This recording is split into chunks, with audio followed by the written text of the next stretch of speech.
Hello, everyone from DU, faculty, staff, and students. I'm really excited to be here.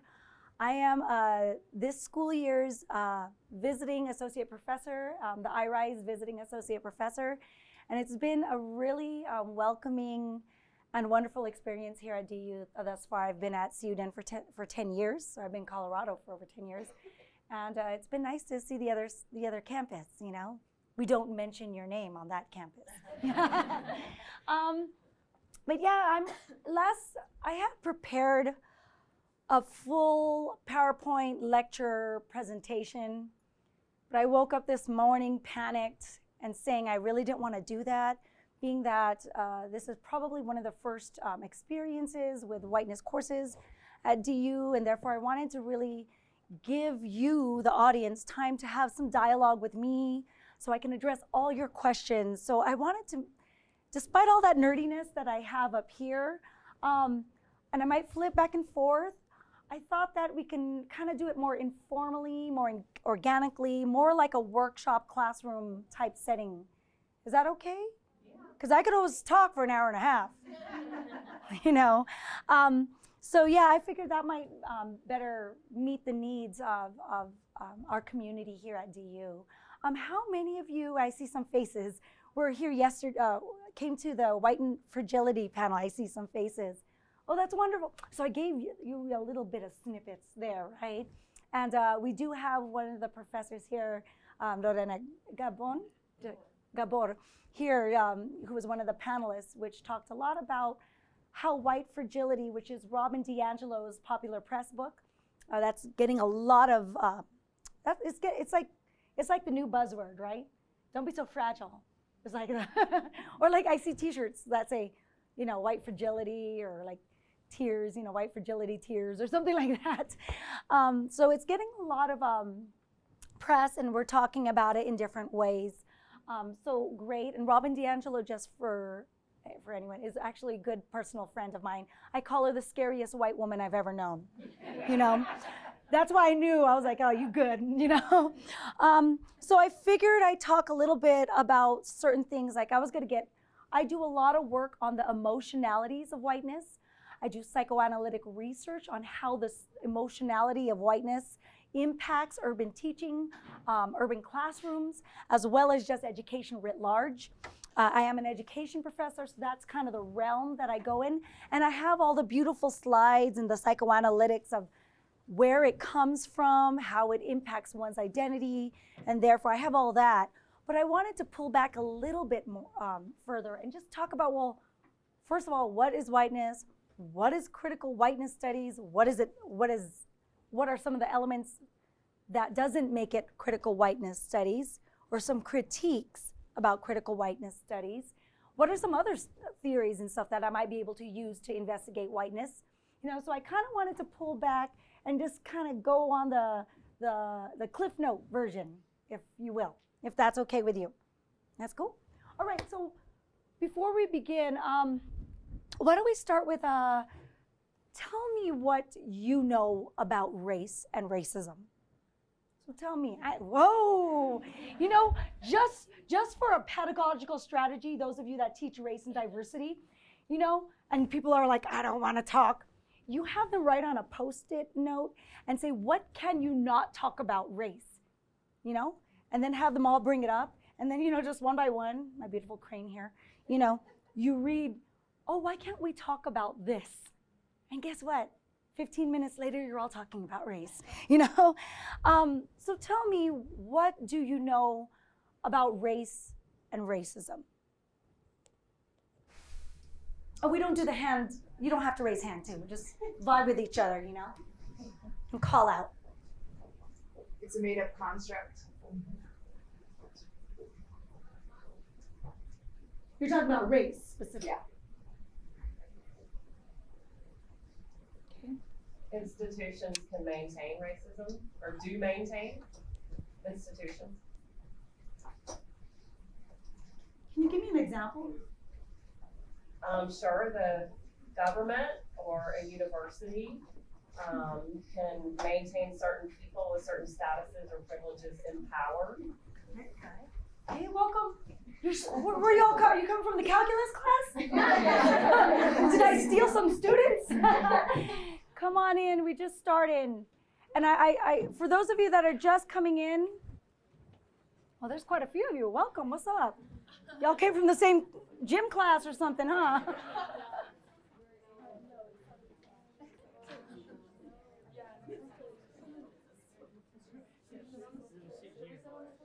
There's a seat, there's a seat right here too, and we can go here, and then we can pull these chairs because there's no. All good, it's all good. I'll just point you all out when you leave. No. Perfect. There's chairs here. No one's using these chairs. You sure?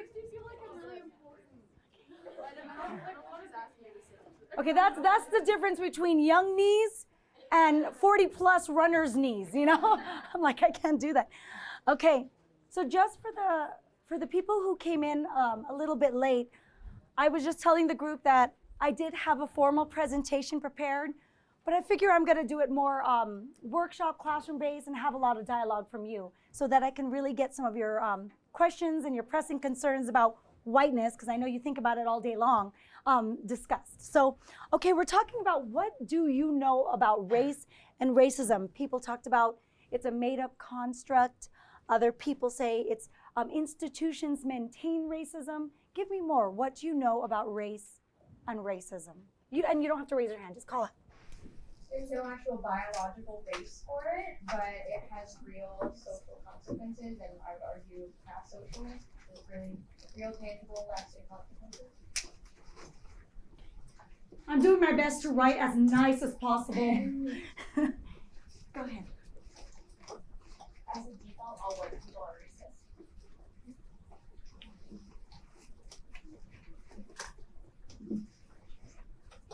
And why would that be? Because we've grown up in a society that is made us racist.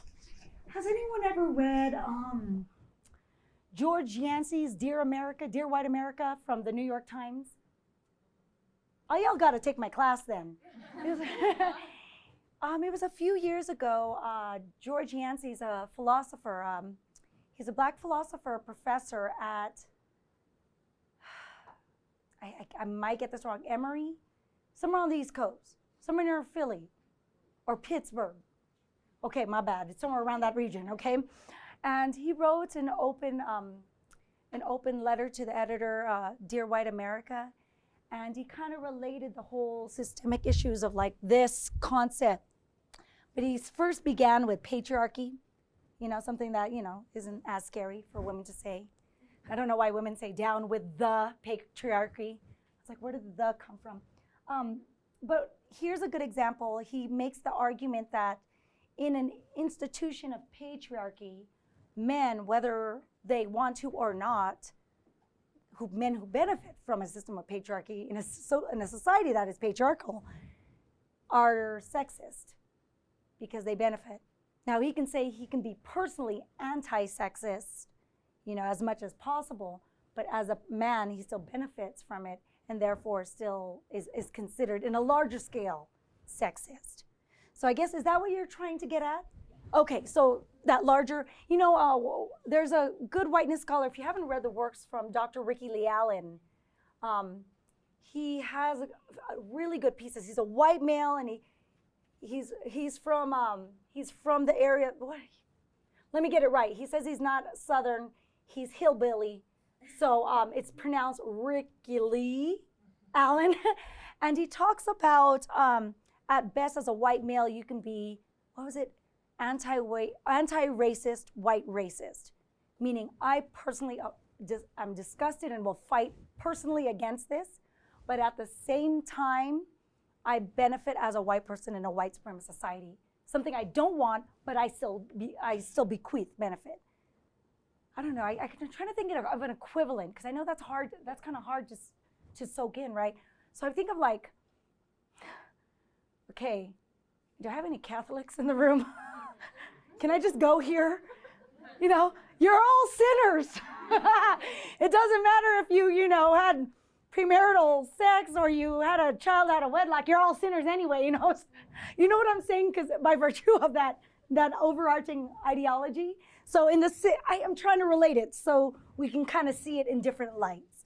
So yeah, George Yancey, a professor who has a book called Black Bodies, White Gaze, has that New York. You can literally Google George Yancey, Dear White America, New York Times, or you can look up some of Ricky Lee Allen's work. He's at University of New Mexico, or you can actually go back to church and no, I'm kidding. Feel like a sinner. No, I'm kidding. Give me some more things. What do you know about race and racism? It's an embodied experience for some of us and an intellectual understanding for others.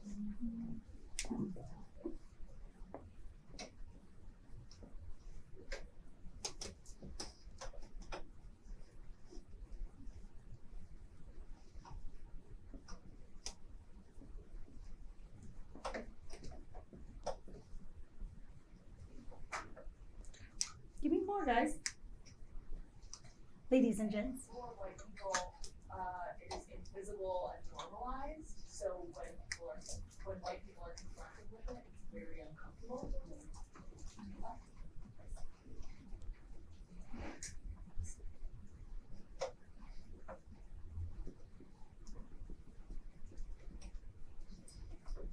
the air we breathe.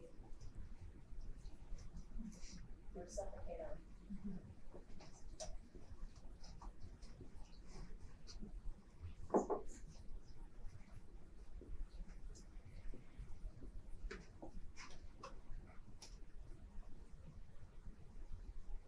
Well, y'all are in this class. I know you know something. It creates historical trauma that generations have to carry.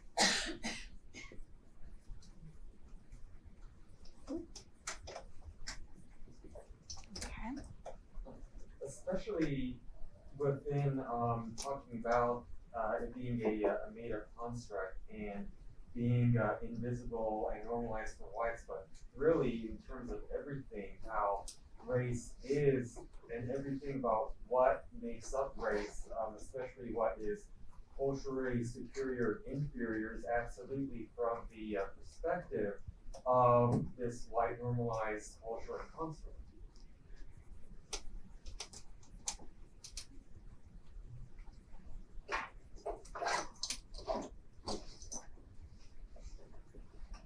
Or phrase it that way too, that's much more. Yeah.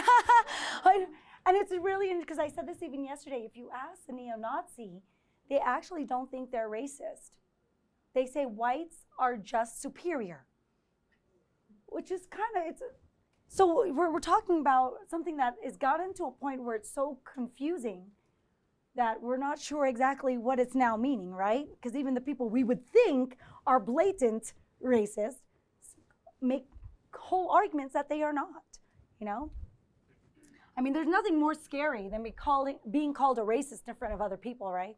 Like people would be like, I'd rather be shot, man. Don't call me a racist, especially in front of people of color, you know? So yeah, so there's a lot of stigma tied to that word, right? That's why when someone said here, you know, what default, I'm like, oh, before I lose half the audience, let's think about it as you're all sinners. No, I'm kidding. So give me some more. It's a toxic construct that dehumanizes everyone.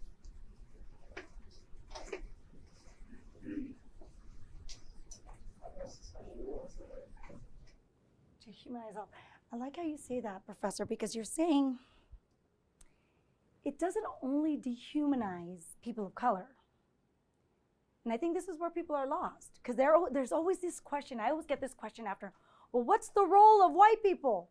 Well, this is screwing you up too, you know? And people always say, well, how is it screwing me up? Because I benefit. Well, we'll talk a little bit more of how much it is going to impact some of the decisions, behaviors, even the down to the very emotions that we engage in. And now you can like sit, for example, how many, I know talking about race is already discomforting, right? How many white folks are, you know, afraid about talking about race with with folks of color? Be honest. Yeah, you see that? Or how about this? How many white folks are just afraid of talking about race? Period. Yeah, you know, that's a common thing. And if I'm a social scientist, so I look at patterns, right? This is a common phenomenon throughout the world. So there's a socializing process, there's a psychosocial process for which makes this happen, and therefore it actually engages in dehumanization. In one chapter in my book, I call it sadomasochism, and I think it's a really interesting chapter in my first book to talk a little bit about how it literally hurts your own self while you're hurting others as well, you know? Other aspects, yes, ma'am. It's a unique experience, like just because you're a woman or just because you're a member of like a marginalized community doesn't necessarily mean that you just go to race.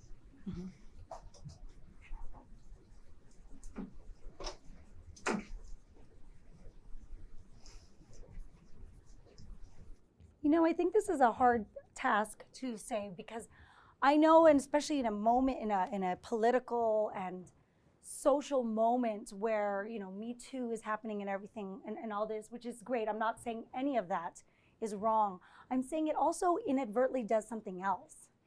It also makes it seem as if just because you have a marginalized racial identity, that you have a right to testify, you know? Which everyone has a right to testify, but there's more important aspects. You have to have a critical understanding of how that marginalized identity is being marginalized. So it's not enough to say, yes, I'm a woman, therefore, or yes, I am a person of color. Come on, join us. Whoa, whoa, whoa, back, forth. Come on in. There's one chair there. Yeah, put your hands up if you have a chair next to you. Look up, there's some chairs. Look, don't let your knees do that to you. Trust me. 40 plus years later, it's gonna get to you, I'm telling you. Any more? There's a chair right there too, if anyone wants to take it. And there's one right here too, right in the very front. And then there's this, I don't know, it's just standing. You could like hook me up with some backup here. It's like gospel choir. So yeah, so we're talking about all these things. So I push back on that when people say, you know, don't get me wrong, critical race theory, and having studied critical race theory at UCLA with one of the leading scholars, Danny Solorzano, don't get me wrong, experiential knowledge is very important, but it doesn't mean that they have a critical understanding of why it is a marginalized experience. You know, they may know it's something wrong, but not everything is, you know, how does it make it a racialized experience, you know? So it's important to know that, let me just be frank, not all folks of color know what they're talking about, okay? Because not all skin folk, and this is for folks of color, not all skin folk, that's right, okay? So thank you, you're making this go a long way. So what is it then? So you know, you're starting, and I'm pretty sure this list can go on, but you've got some language here. You're talking about normalization, dehumanization, marginality, you're talking about invisibility. So you're starting to understand these mechanisms pretty well. So let me ask you then this. What do you want to know specifically about whiteness?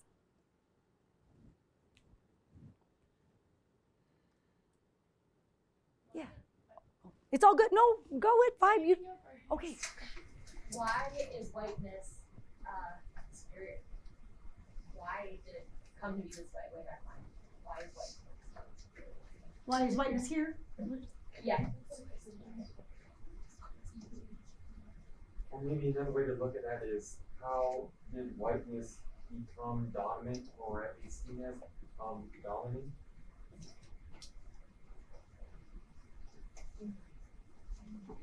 Well, that's because, but say become. Okay. I think a good question to ask is white people is how we can use like our position of power to help in like social situations.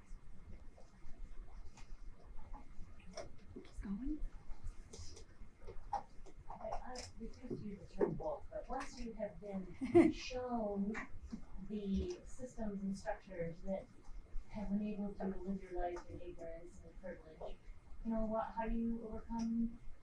I guess the shame. The shame of it is the right word that I think about in order to control. And I think a precursor question to that is here, and if I'm right, let me know, white folks, if I got this on point. Why do I feel shameful?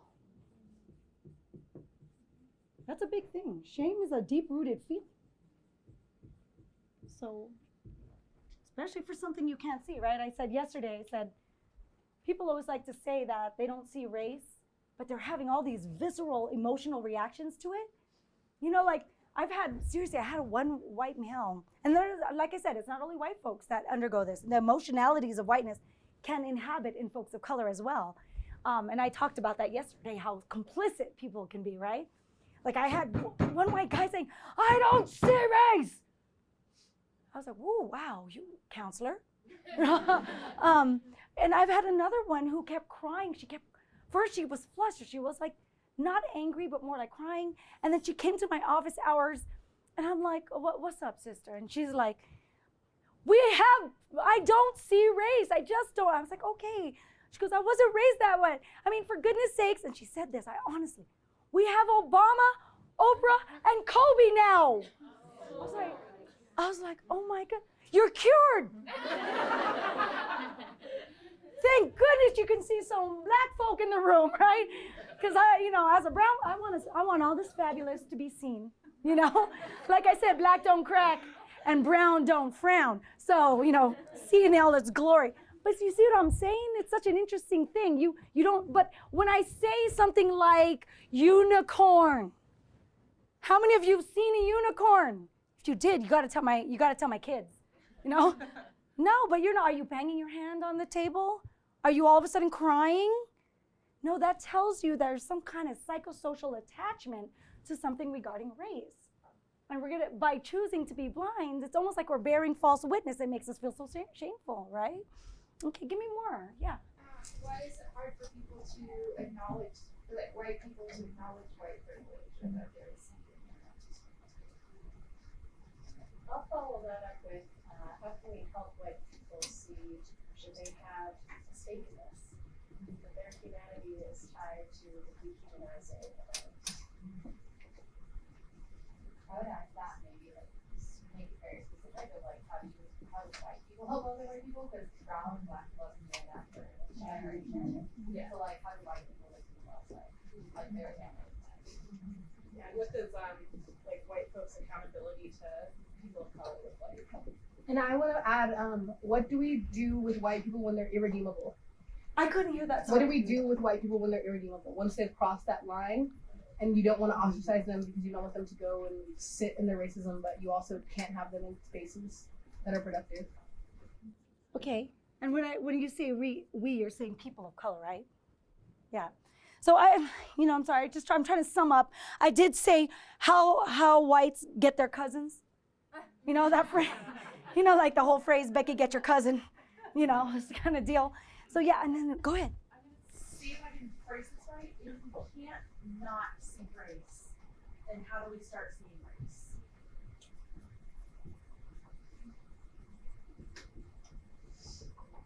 I think also how we navigate the tension between urgency and the long game.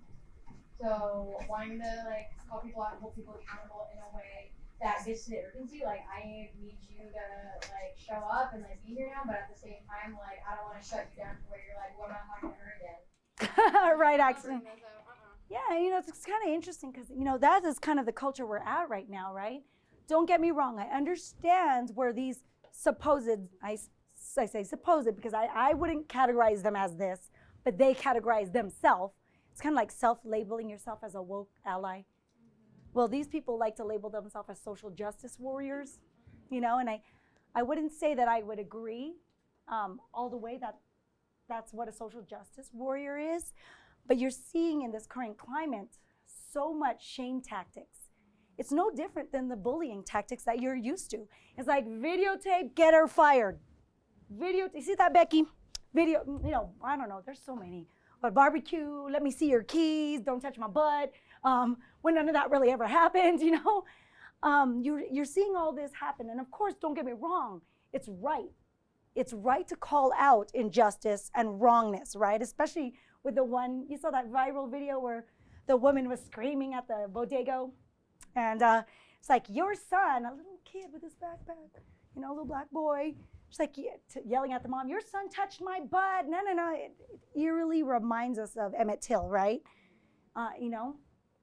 And they show the footage of the bodego, and the little boy's backpack touched her when he turned around. Like, but it's so we're so quick to demonize blacks. You know, this anti-blackness is so prevalent. It's like, just give me something. Like, the wind is too strong. Blame it on Obama. You know, I don't know. You know, my hair. I'm having a bad day. It's some black person's fault. You know what I mean? So it's like that quick judgment to blame blacks is always prevalent, right? So I think when we're talking about those social justice warriors, we're also thinking about, I'm an educator. I believe that education can be transformative, and we need to find healthy ways of communicating the most difficult of topics. And if someone who believes in racially just education, wants to teach more racially harmonious ways of engaging with race, then I should believe that I can even teach the most racist of the students, correct? So even if I got so-and-so fired by getting my phone out and videotaping, does that do anything for that person who engaged in a racial microaggression to critically reflect on her own actions? No, oftentimes they're going to be more entrenched in whiteness and now wrongly presume that they're actually the victims of reverse racism. You see what I'm saying? So we got to be really thoughtful about how we engage in as social justice warriors, right? We don't want to engage in the same tactics that has so discriminated against us. Or as Audre Lorde said, we can't dismantle the house with the master's tools, right? We can't point it out. But it depends on how far you want to go with that, right? Yes, ma'am. Another question I have is, how can you talk about whiteness without kind of centering it? Like, I'm just kind of sick of the conversation about center whiteness, and center white people, and they need to, you know, it's not about them. It is about them, it's not about them, right? Right. It's not to center that, it's to center the other folks that we to how whiteness impacts other folks, right? Yeah. So, yes, ma'am. I'm also curious what That's my focus of the topic too. Gotcha. what in this realm is focused on the United States, and how can it appear differently in different countries and histories?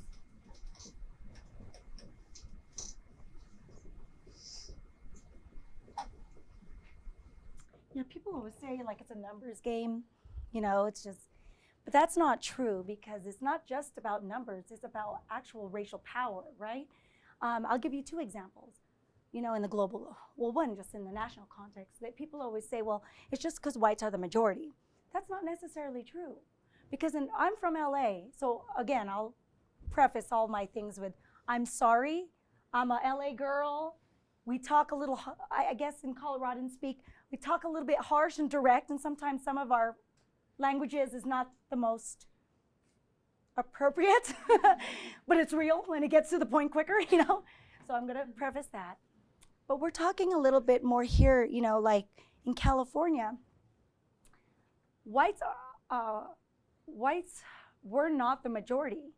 In fact, when they didn't become the majority, and we used to use the words majority and minority all the time in California, but the minute that people of color became the majority, the statistical amount, numerical amount majority, all of a sudden government passed, we will no longer use the words majority and minority in any government document. I was like, wait, I'm ready to use that now.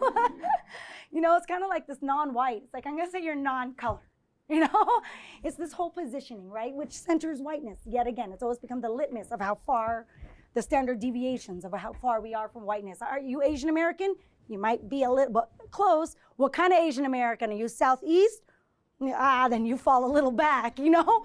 So it's this relational construct, you know? So I don't believe in that. And then you're talking about global, like South America. You've got a population rich with black-skinned folks. But the racial minority of whites actually holds the racial power. So it's not just about a numbers game. It's about a historically rooted power game, right? And how infrastructures, as someone said, how these institutions have upheld them in such ways, right? So I got some of your questions. Dang, you were ready with the questions. So why don't we jump in it, you know, right now. So how many of you have heard of critical race theory? Raise your hand. Yeah, all there. I have some critical race scholars in the house. So there's some terminology in critical race theory that, you know, that is made popular, right? Y'all know racial battle fatigue, right? I like to tell folks here the same story yesterday, where it's like if you give the kids language to actually understand their experiences, no matter how young, they can actually use the terminologies. I was coming home from UC Denver, picking up they're now teenagers going on 30. But when they were young, when she was only, I think it was 6, first they were 6 or 7. So my daughter, I have older twins, she once said to me, how was work today? And I said, you know, actually I have battle fatigue. I actually meant gendered, you know, but I didn't go there. And she turned around, she goes, Mommy, did your coworkers exert whiteness today? And I was like, yes, they did, you know. But the point here is if you actually give the vocabulary, those of you that are in education know this, you front load the terminologies, they'll be able to use them in when they experience them. Instead of only evolving in a space where we say, that's racist. And then it's almost like we have a speech impediment now because we don't even know how to articulate the racial aspect of what we believe or not believe was racist, right? So that's like gaslighting. Was that racist? You know, you're not even sure of your own reality anymore, you know? So we know some terminologies from critical race theory, that being racial battle fatigue, which comes from William Smith's work, who again is a Bruin. I'm just gonna, you know, set some love for do I have any folks from Los Angeles here? Ooh, that's right. Anyone from Cali? I don't know why I said Cali. We never call ourselves Cali, but you know, I just go ahead and do that. I know I got used to hearing everyone always says, oh, you're from Cali, so I use it now. So we're using those words. What's another terminology you hear from critical race theory? Someone said experiential knowledge.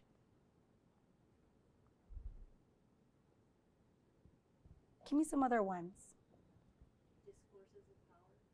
Discourses of power, you're knowing that some of these kind of talks have different power elements. Interest convergence, which come from Derek Bell, a Harvard professor, right? One of the founders of critical race theory that stems, we know, from legal scholarship, right? Critical legal theory, actually. So yes, we're using interest convergence where things only happen if it also benefits whites, right? So that's that whole notion of interest convergence, the dilemma. He calls it a dilemma, you know. What else? Colorblind racism, which actually comes from sociology in Eduardo Bonilla Silva's work, right? And he talks about, he goes, well, how do we have racism when no one says they're racist, right? So he talks about the different elements, semantic discourse routines that commonly are placed when someone engaged in colorblind racism. One being like an incoherent rhetoric, right? All of a sudden when someone talks about race, they get like, you know, well, what happened? You know, it becomes almost so hard to have a conversation that they become incoherent, right? So there's these features of colorblind racism. Has anyone heard the word or the term racial microaggression? Okay, tell me what racial microaggression is. Anyone? Oh, come on, don't be shy. Yeah, go ahead.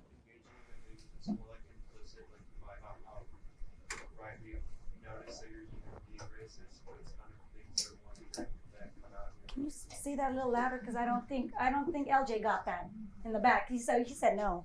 Hold on, say that again. Well, like microaggressions in general are behaviors that you engage in that you're not even meaning to do necessarily. Like they're more ingrained in kind of the way you've been brought up and the things you've learned. So racial microaggressions would have to do with sort of what you've been taught racially or how to kind of understand race. Great. So he's talking about we know kind of blatant racism, right?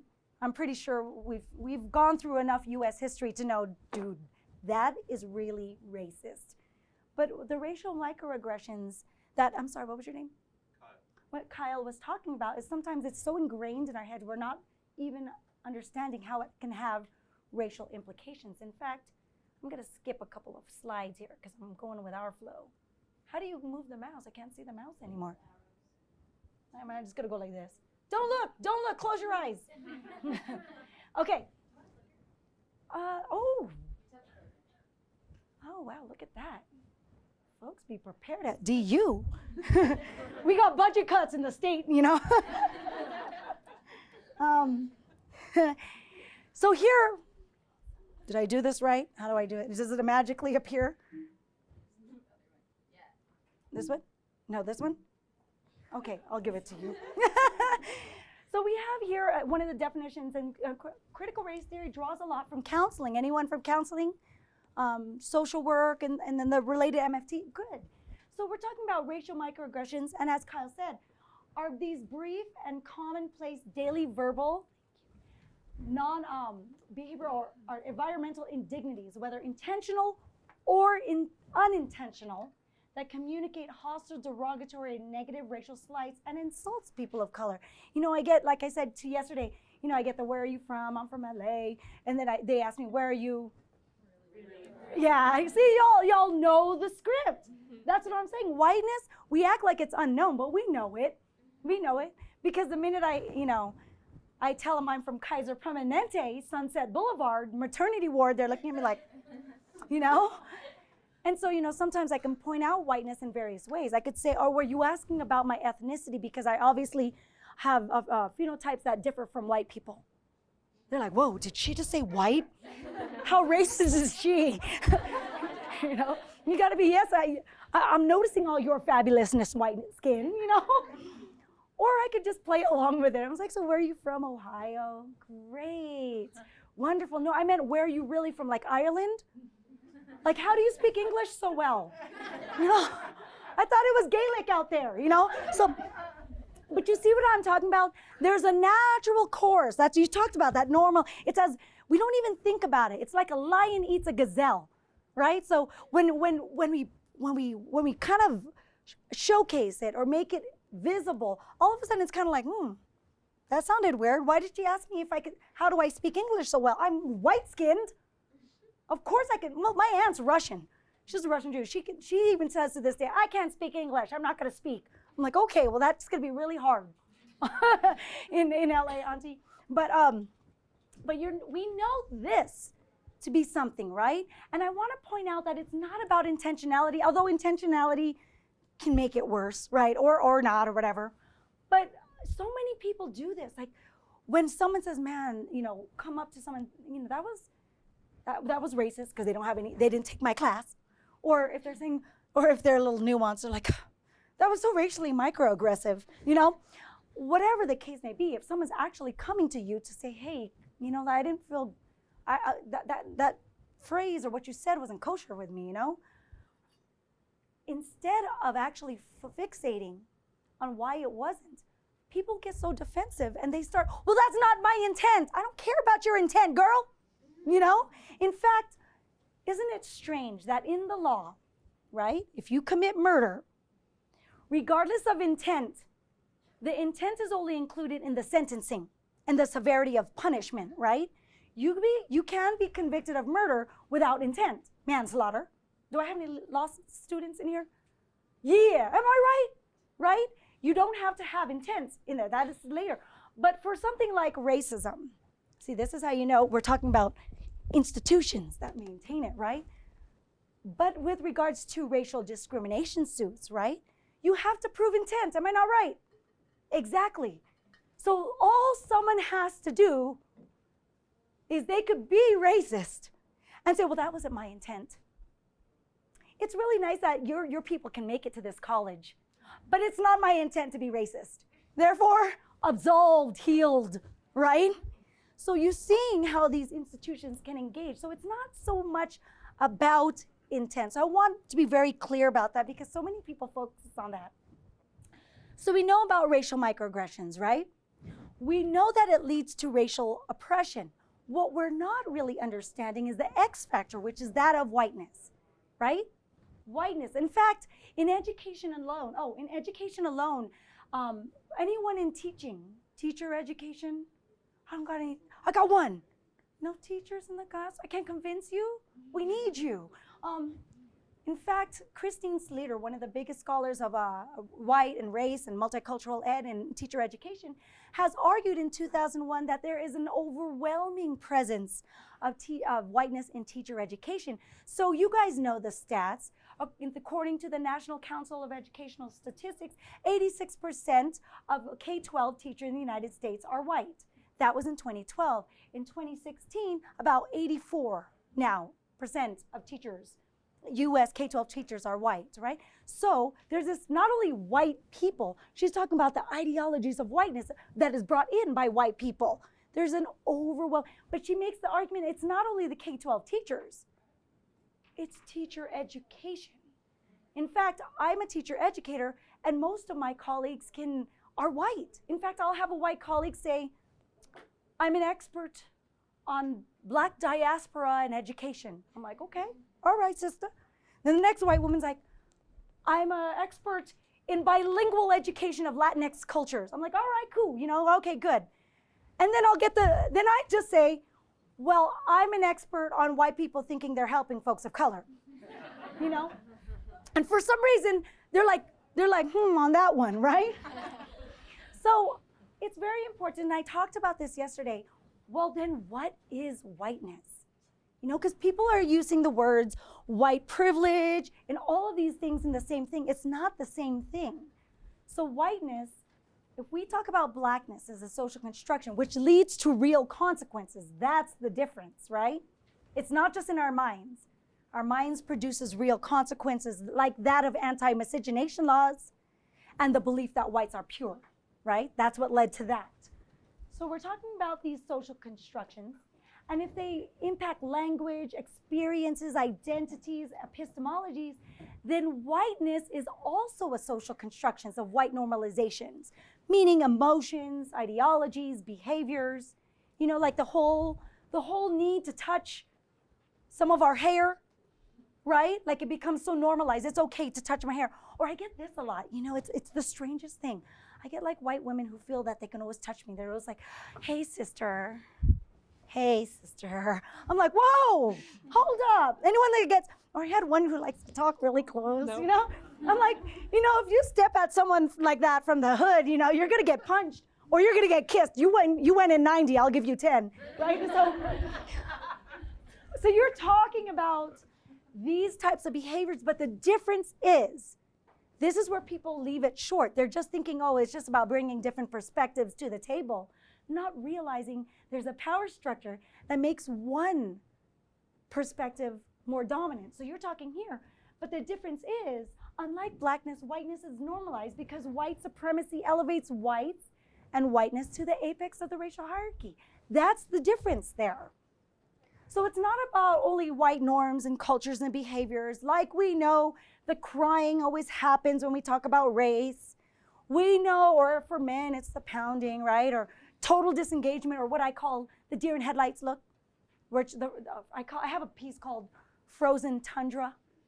The emotionally frozen state of whiteness, where it's just like, they talk about race and it's like, so all of those, but we're talking about how those, even down to one's emotions, becomes a way to operationalize white supremacy. It's a way to stop the dialogue about race. It's a way to undercut a professor who has a PhD in race and ethnic studies, right? Well, I'm 19, and I literally had one student who was 19, and I was asked to deliver a talk to about 200 people at UC Denver. They had just read one of my articles that was published in the most renowned race and education scholar journal, in London, and she stood up and said this in front of everyone. She said, when I read this, I was like, okay, I'm sorry, I'm totally doing right, stereotypes, but she did. She was kind of like, who the fuck does this bitch think she is? She said that in a full forum. And, the Cheryl from the block would have beat her down, but, the professor, Dr. Matias, took it in as a good teachable moment, because everyone was like, I felt bad, because even the other white students like, she's not with us. You know, she's a racist. You know, it's like, it's all these like distancing things. Well, I'm not one of them, you know? And I literally just said, you know, thank you for showing how the emotionalities of whiteness can be so entitled to speak to your professor like that. I said, I want you to consider if you would ever speak to an older white male professor in the manner that you have just done. You know, and then of course you hear, oh, I even hear it now, you, right? So it's really interesting to see how even emotions can be a way to engage in very supremacist ways, right? So one of the questions you said here, well, how are whites involved in this? How are they being dehumanized? Well, if we think of racism as being the main problem, we're only thinking a part and parcel of what the whole dynamic. In fact, my professor said racism is not the problem, which we almost beat him down, right? The real problem is white supremacy. We wouldn't have issues of racism if we didn't have ideologies and institutions of white supremacy, correct? There wouldn't be an issue. So that's what we need to think about. When we think about it this way, then we know that whites also are impacted, albeit a different way, just like how patriarchy impacts men and women, albeit in various different ways. Ableism impacts people with able-bodied as opposed to various abilities, correct? So we're looking at this more systemically, right? We're both impacted. We're all impacted. So, but albeit with specificities. Here we see whites are impacted by whiteness. And there's all these elements right here, right, of whiteness. From the white gaze, from surveillance, feeling, I don't know, how many of you are faculty members here? Faculty members? Okay, we got some female faculties, we got some female faculty of color. I mean, women, don't you realize that you're always under surveillance? It's like, why is your laptop open during a faculty meeting? You're like, dude, everyone else's laptop's open. What are you doing? Why are you not on campus on Wednesday? It's like, dude, will you really keep tabs on me? Put a low jack on me then, you know? So you're seeing that, but we also know that whiteness can impact people of color, okay? So that's how you know, albeit through a different way. You know, it's kind of like that whole thing where women have to engage in masculine, you know, traits to get recognized in a masculine world. Do you guys listen to, what is it, StoryCorps? NPR? There was this story of an exec, a female exec, and she was like, the female exec was like, I have a high voice. She has a high voice, right? And she goes, I never get respect at the boardroom. And so she actually, what she decided to do as her own like experiment is to engage in masculine traits. So she made her voice deeper. She started using statistics that come out of nowhere. I don't know, you know. Or as my son says, 33% of statistics are not real. I'm like, okay. I always say to my kids, cite your source, you know. So she started to engage in that, and she actually started getting more respect in the boardrooms. So, you know, as much as I can say whiteness impacts people of color, and it does. We said not all skin folk are kinfolk, right? It still oppresses people of color when people of color engage in these behaviors too, right? But the thing is, we have to underline, we're living under one state of white supremacy. How do we survive? Some people choose to go one way and some people choose to go. My sister, oh my gosh, her name is Heidi Muncaster. She is as German name sounding as possible, right? She is blonde and blue-eyed. And then you got her sister, and she's 5'8", and she's got things augmented to be more Barbie-esque. And you got this little one here who's brown and proud, right? We all engage in our socialization processes in different ways. It's how we survive. In fact, if you haven't read Albert Memmi's book, The Colonizer and the Colonized, he clearly talks about in the state of colonization how we have to engage. What are the different identities? For someone in the colonizer position, they're not always just colonizers. There's also colonists who resist it, who know it's wrong, right? For colonizers, different people, one who accept the state of colonization and engage in these processes, and those who resist but will be forever alienated and ostracized from the community, like BLM, right? constantly ostracized for doing what's humanly correct, right? Just asserting that Black lives do matter. Okay, so you're seeing this. Now we are all implicated in this. We're all screwed up now. You're all sinners, I guess, you know? Oh my goodness, don't let my mom ever hear this one. Blasphemy. So some of you ask, well, how does whiteness impact everything? And here's just a quick breakdown of how it engages in various realms.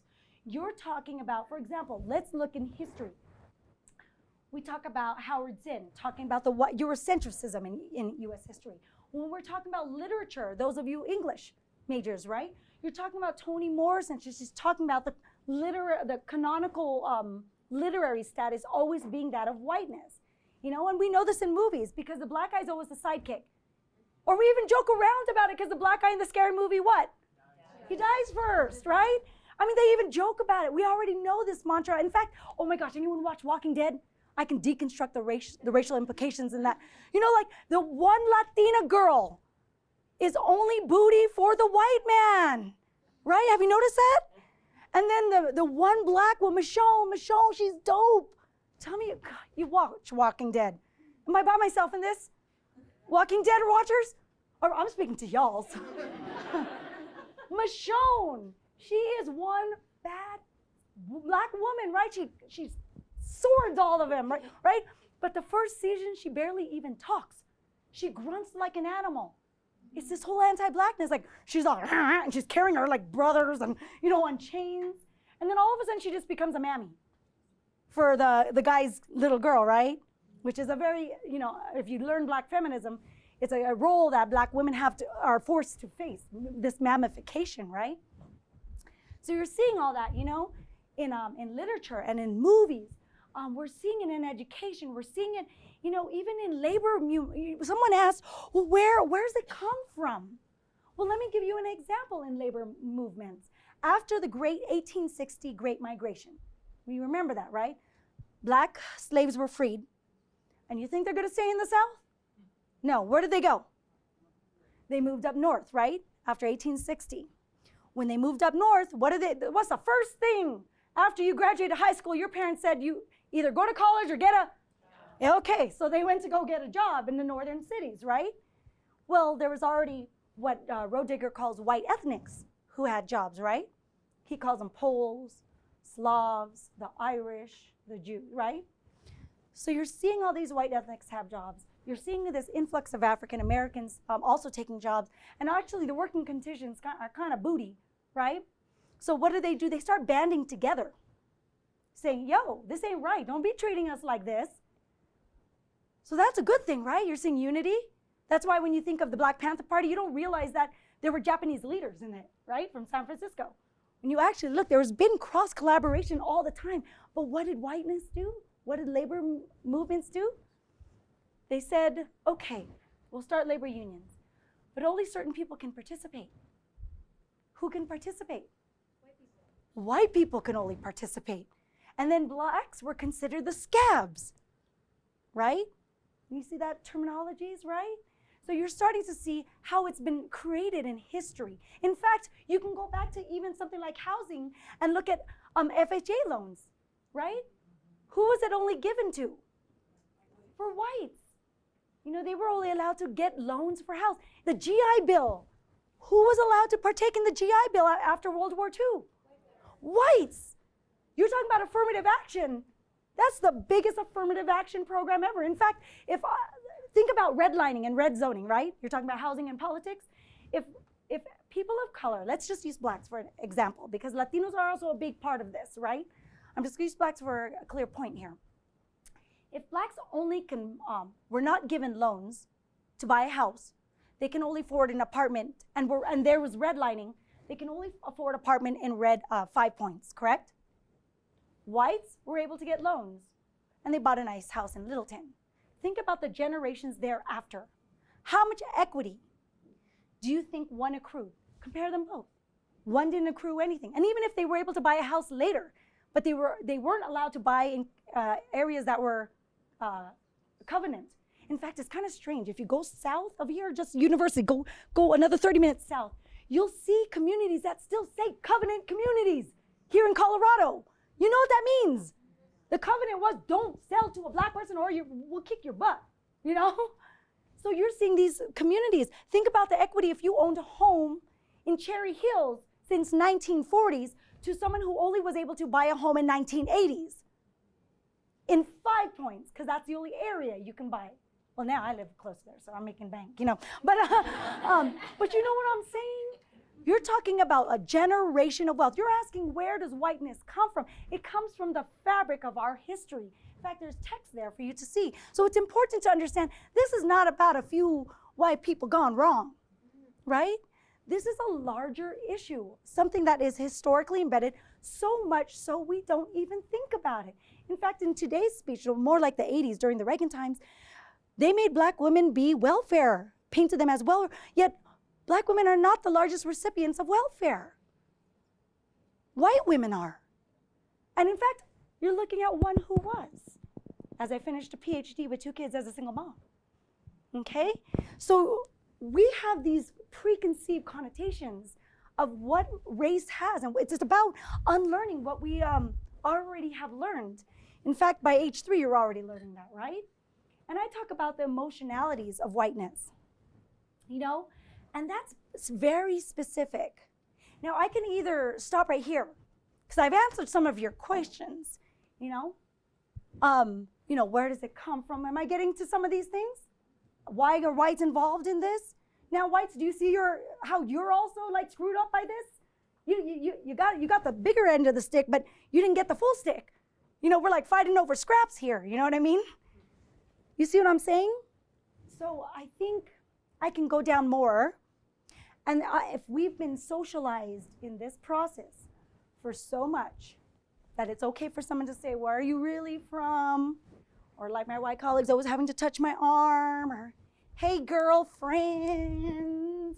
It's like, why do you always touch me? I've had so many people in Colorado touch me. Where'd you get that bracelet? And it's like, wow, try that in LA. Just try it. You know, I will bust a kung fu. I don't even know it, but I know it'll come out of me, you know? So it's interesting to see how it becomes so normalized that we literally, it's like a treadmill. You're gonna continue walking it. If you stand, you'll still move with it, right? It's only if you actually work against it. When I say, oh, are you from Ireland? Where they start to see that they're actually putting some kind of effort, even though it's minimal and unrecognizable, to engage in something that is actually racially disharmonious, right? So now I'm gonna stop here. Do you guys want to get down to the psychoanalytics of whiteness? Or I can give you more. Let's see, what's your questions? How whites help?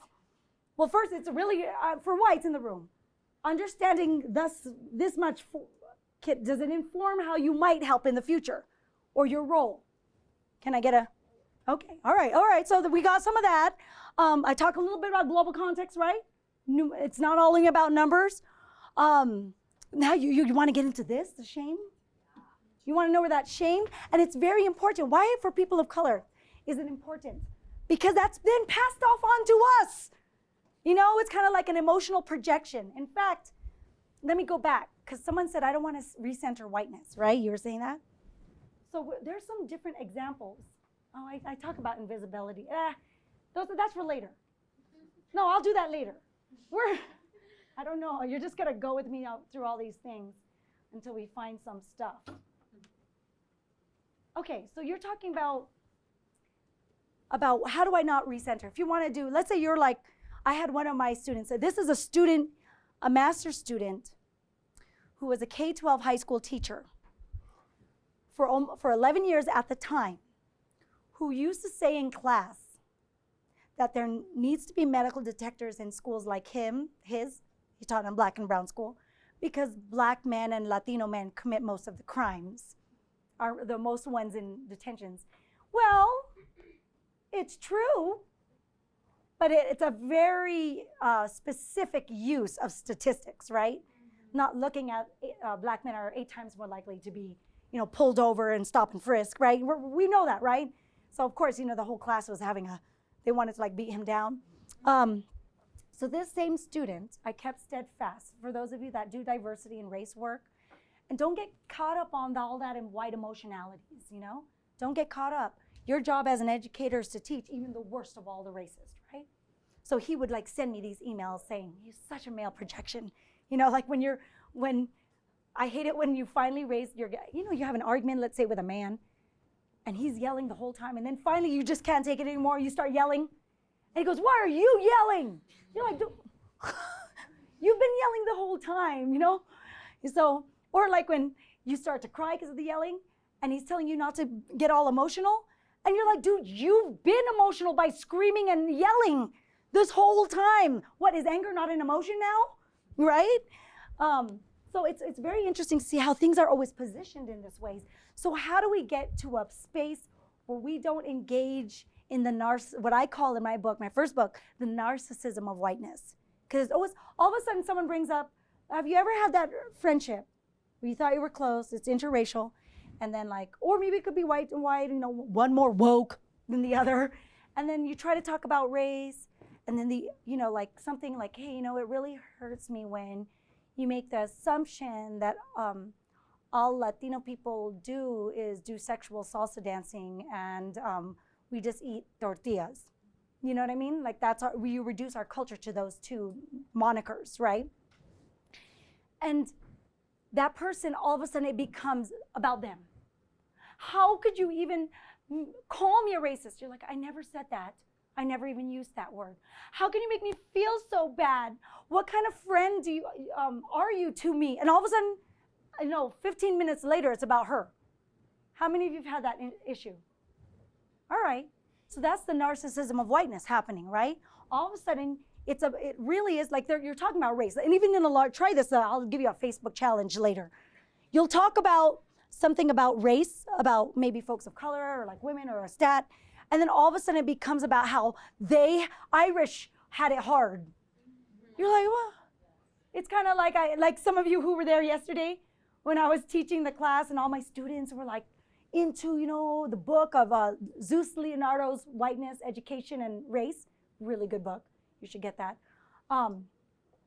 We're all talking about it, learning about it, narcissism of whiteness. We're like getting down in it. And then one of the white girls said, this whole narcissism is about millennials, right? You're like, where did that come from? Are we in the same class? Calculus is down the way, you know. But you see what I'm saying? All of a sudden, it doesn't really jive. It all of a sudden, and then she starts crying and saying, I don't feel safe in this space. And then all my students, even students of color, were like talking about how I never felt safe as a black woman. I never felt safe as an indigenous woman. And they were all like trying to coddle that behavior for about 45 minutes. And then they look at me, at the professor, and they're like, okay, what next? And I was telling the group yesterday, you know, I was raised by a Filipina Catholic mom. I totally pulled the guilt on them. I said, no, class, thank you for showing how easy it is to be complicit to whiteness. Class is over, you know, type of deal. And they're like, no, wait, professor, we'll talk about it. I'm like, no, I want you to feel the shame. No, I'm kidding. No, but I did let them feel the shame. But you know what I'm saying? Because that's how it recenters. All of a sudden, we're talking about this great understanding of whiteness, how it impacts the plight of people of color, as well as for whites. Now we're looking at it as a whole thing, right? We're easy to know the racial microaggression. We're not understanding what's the X factor, which leads to the racial microaggression, which then impacts racial oppression. Right now, we're starting to see us all interconnected in this realm. So I talk a little bit, I have a new publication coming out, but I talk a little bit about critical whiteness studies. You know now a little bit about whiteness. So tell me one of the most famous works about understanding white privilege, which is an aspect of whiteness, right? How many have read about the backpack? Backpack. Okay, so you've read about the backpack, the invisible nap, and she gives you that list, right? In fact, white privilege has become a buzzword to show that I'm not racist. In fact, I get all these teacher candidates coming into the room and they're like, I'm an ally, because I understand I have white privilege. Ba-bum, bum, I'm not a racist, you know? And I say, okay, well then what kind of white privilege have you accrued, you know, at the expense of communities of color? And they'll say, well, I got this. I read Peggy McIntosh. I understand it's really unfair that my Band-Aids match my skin and that people of color don't have Band-Aids that are their skin. I was like, no. You know, you can't equate that to some of the issues that communities of color are facing. In fact, I did, like about 5 years ago, I had to host a mother and a parent community forum because Black parents and mothers were afraid after Michael Brown that their children won't come home. Not because there's gangs on the street, not because there's some drug dealer around the corner, but they're afraid they're gonna be shot. In fact, I had that hard conversation with my own, I have twins, boy, girl, brown-skinned son. He's more brown-skinned. My daughter's more chinita. She looks more Asian, you know? And so talking to my son just a little bit about Trayvon and what happened, because they're already hearing about it. Remember, we can't play dumb with our kids. They know.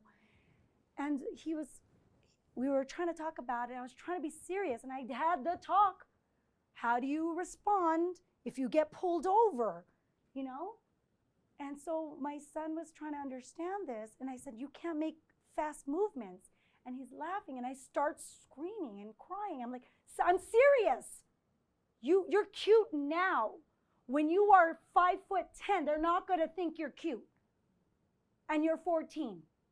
Or let's say you're 12 and you're Tamir Rice. You know what I mean? So I'm saying, and then my son started saying, well, Mommy, what do I do if I need my inhaler? And honestly, I didn't know how to answer that. So these are some of the contexts that we're gonna have to deal with when we're actually having that conversation.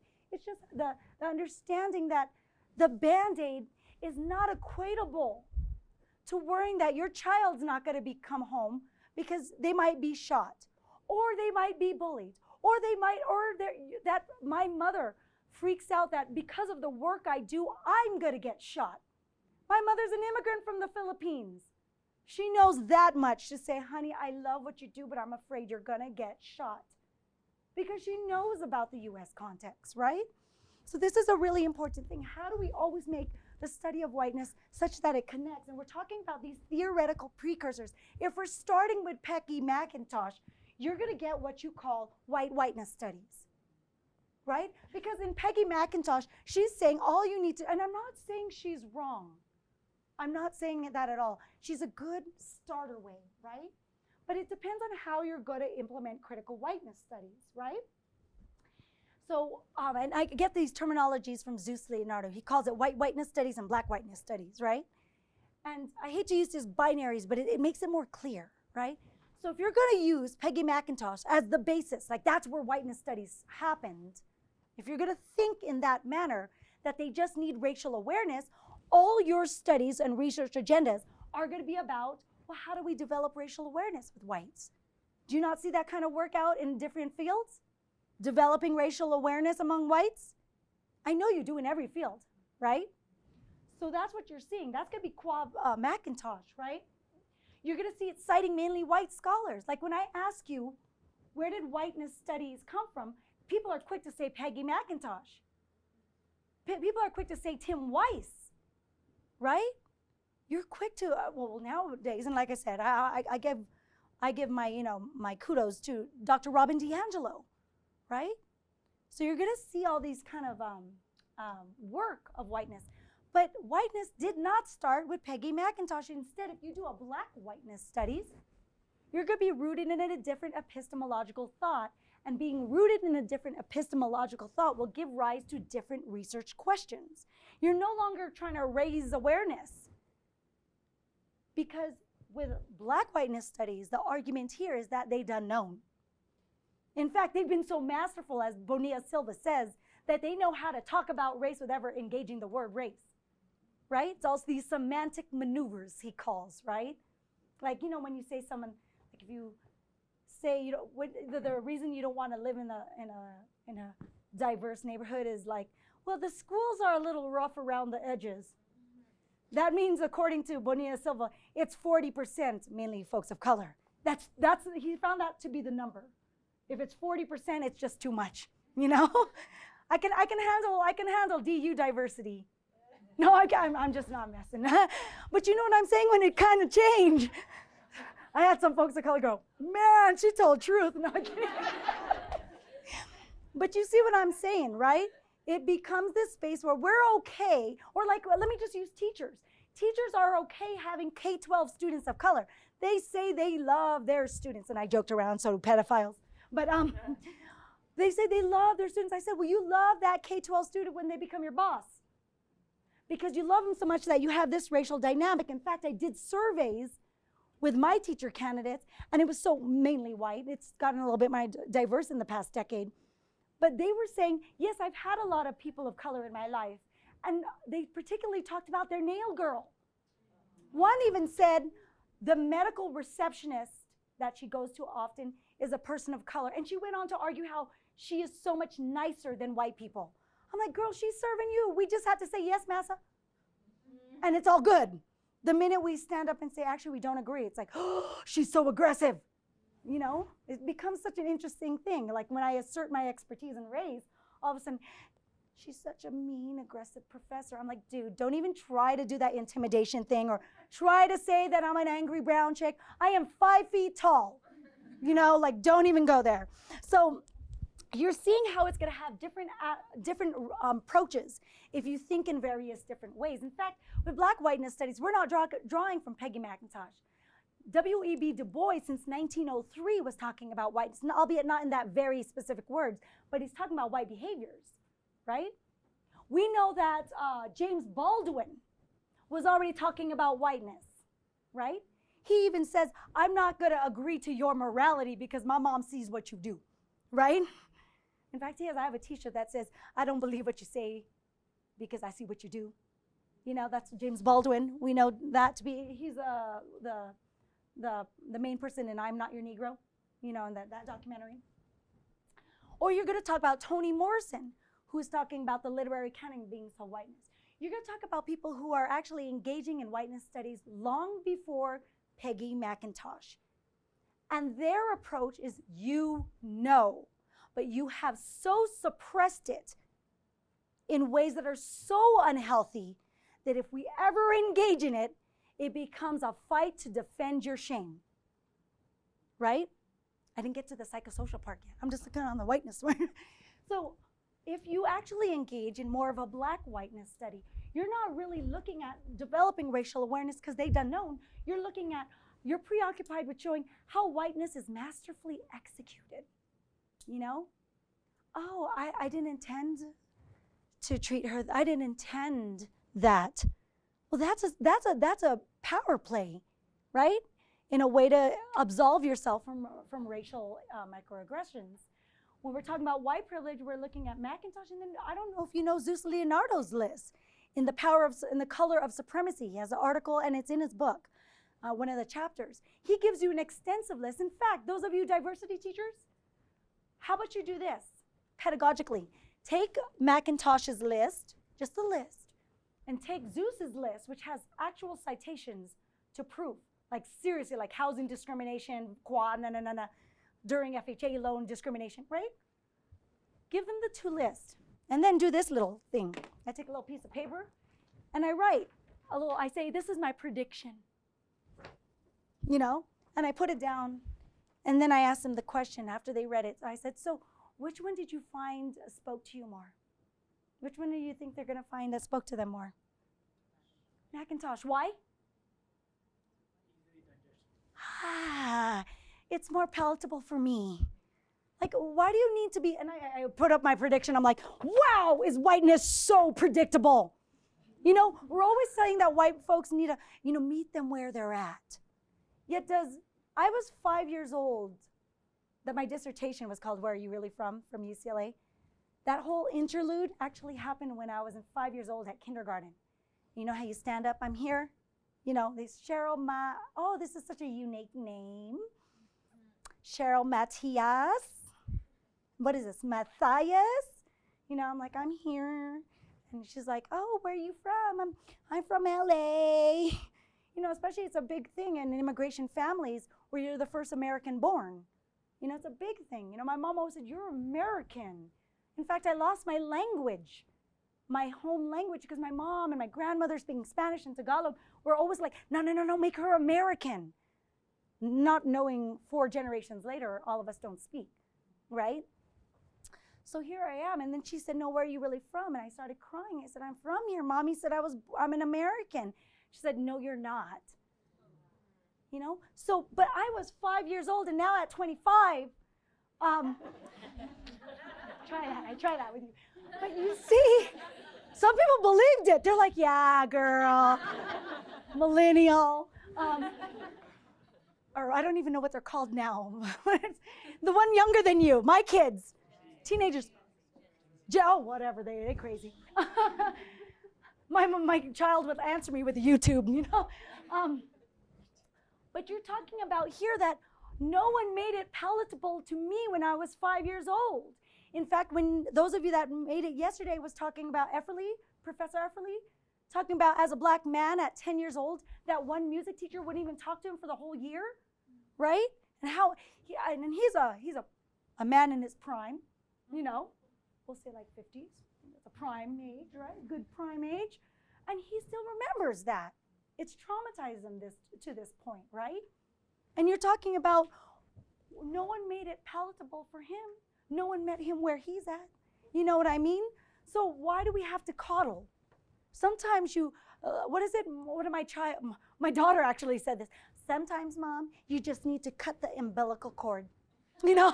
So in the same respect, if you keep coddling, if you keep giving a scaffold, if you keep crutching them, they're never going to engage in the raw emotions one needs to do to have the emotional fortitude to do the work of race. It's always like, wait, I'm being unfettered. You know, like, no, feel it. Feel it.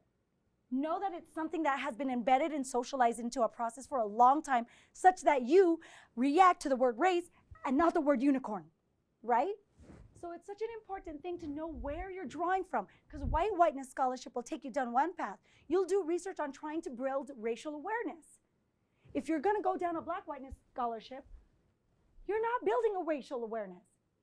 There's already a mastery. In fact, those of you that are philosophers, any philosophers? No philosophy folks? Sociology? All right, I got you one. And that's my girl from CU Denver. What's whoop whoop? You know? So we're talking about that Charles Mills, if you have not read The Racial Contract, write that one down as well. And he's actually a really bomb dude. Like I bachata with Dr. Mills, you know, the Jamaican man, you know, and he got some missteps. I was like, no, we're not doing that. We're not doing dance hall, you know. No, I'm just kidding. But you're seeing what I'm saying here. When you read Charles Mills, he makes the argument that there's no racial ignorance. In fact, there's an active way. He talks about racial ignorance as an active way to feign ignorance, as a way to not be responsible for one's own complicity. You know, if I say is, well, I don't know. Well, officer, if we break a law and we say we didn't know, is that good enough reason? See? But officer, I did not know we can't go 120 miles on the freeway. That doesn't cut it. Not knowing, feigning ignorance is not enough. Yet we know that the racial power is there so that when whites engage in this, it's good enough. In fact, it's so weird for me for someone who says they can't see race, yet be the determiner of what is and is not racist.